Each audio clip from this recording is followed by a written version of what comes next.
after uncounted requests from y'all about how we pick our anchorages on the Hideaway, we decided to use our last cruise as an example. We were going to Anclote Key, just off the coast there from Tarpon Springs. Now, let me give you a little bit of geography here. This is the northern reaches of Caladesi Island. This is Honeymoon Island. This is Three Rooker Bar, which was our destination for that second night, our planned destination for the second night anyway. And this is the tip of Anclote Key. Okay, so we had come up through the Intercoastal Waterway, under the Dunedin Causeway Bridge, and then we set a course approximately this way. You might notice that these water depths are 4 and 5 feet. The Hideaway draws about 30 inches of water fully loaded, so we felt real safe with that. We proceeded up to Three Rooker Bar. Now, Three Rooker Bar doesn't look like this anymore, but you can kind of get an idea. We came around the point here, past this island, which had the most incredible birds. Yeah, it was beautiful. Oh my gosh, it's incredible. Nobody goes back there, I guess. And then we threw out the hook here and assessed the situation. Okay, there was another reason why we decided that this is where we wanted to be the second night, and mainly because we would have protection from westerly winds. And the other reason was we thought that we would want to go to Anclote Key the following morning, so we wanted to be within, a reasonable distance. Yeah, unfortunately, we were there on a weekend, and all these good spots were already taken by other boats, so we would be forced to be in this area. However, listening to the weather forecast for the coming evening was a change of wind direction and strength late at night.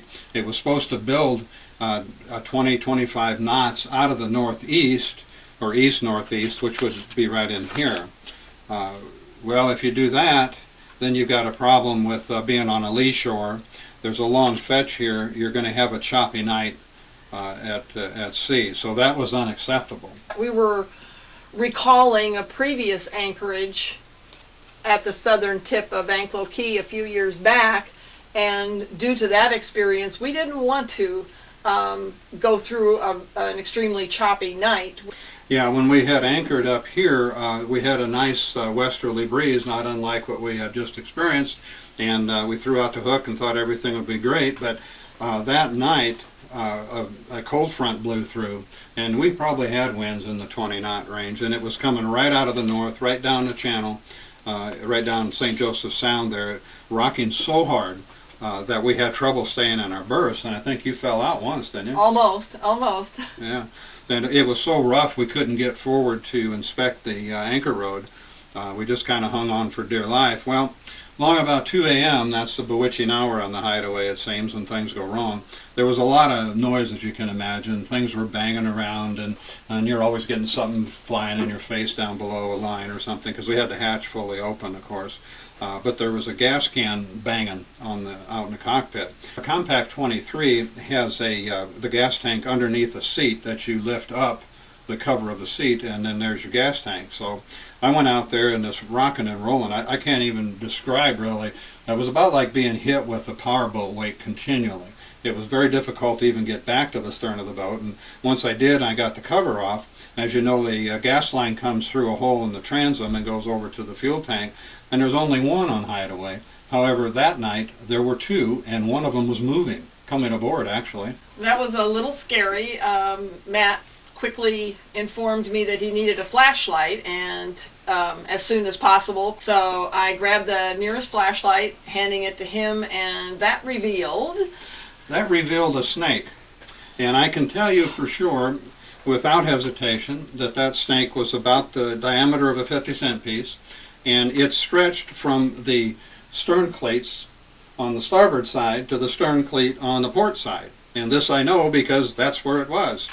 Linda very calmly and with much aplomb gave me a pole, and we were able to escort our late night visitor for a swim over the transom. So with all that drama, we didn't really want to have a repeat. Once we decided this was unsafe for us, the next thing to do, we thought, was let's get closer to shore, but let's also get behind one of these spoil islands to kind of block the wind.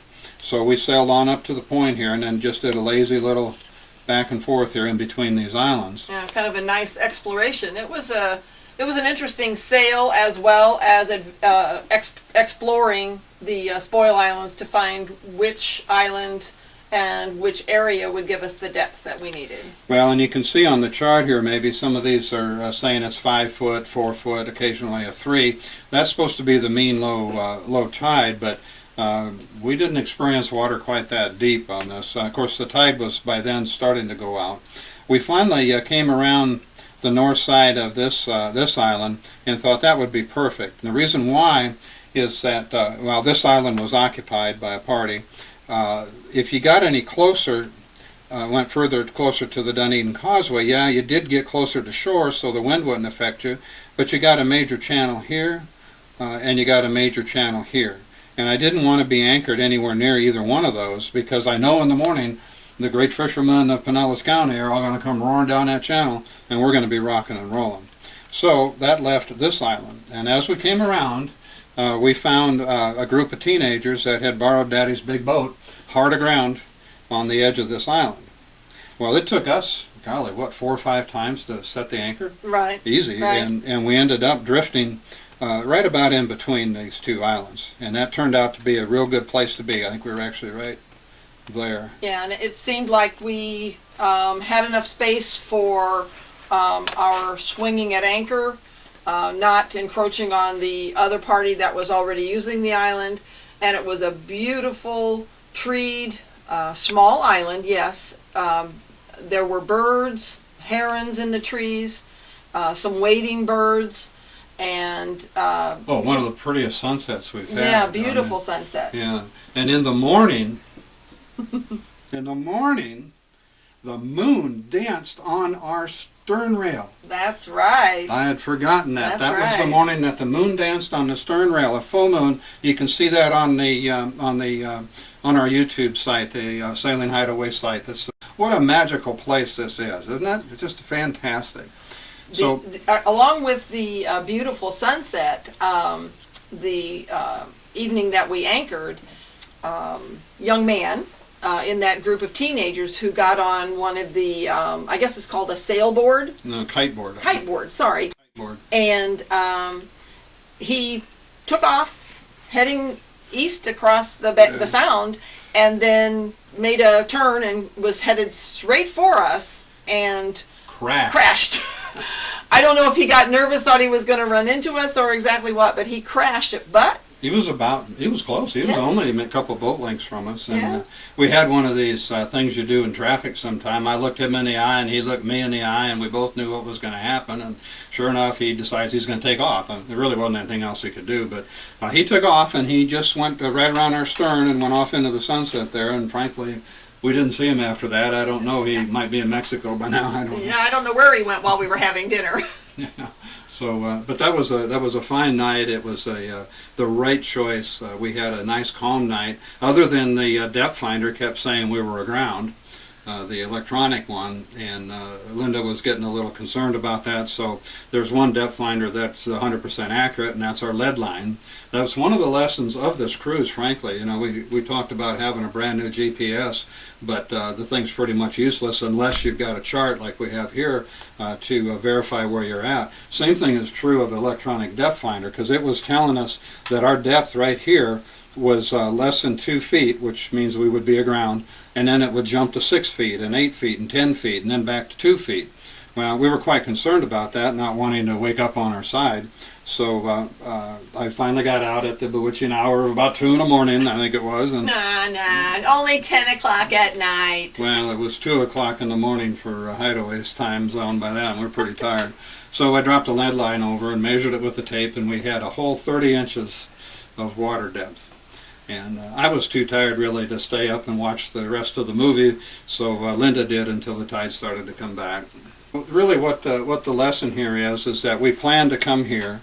We were unable to stay. We had a backup plan. In fact, we had 2. The other backup was to be right about here, but of course that wasn't going to work with the wind forecast. So we were a lot further away from Anclote Key, the next morning when we got up to, by the time we could get up here, it was the afternoon, and by the time you try to do any exploration and get back down to Caladeezy Island State Park, that's quite a distance. We have a tremendous sail.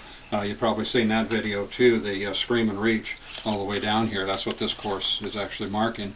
But Caladeezy Island, of course, is way over here.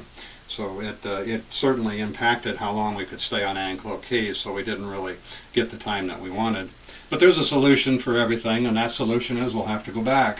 We've given that some thought. So we'll be back up there. I don't know if it'll be next year or not, but that's certainly in the plans. This is a very challenging but beautiful area to sail in. It's the best sailing in Tampa Bay. I absolutely love sailing St. Joseph Sound too. So anytime you're planning a cruise, plan for several different outcomes. Plan for what are you going to do if, because I'll guarantee you that if will probably happen, and then be prepared for it.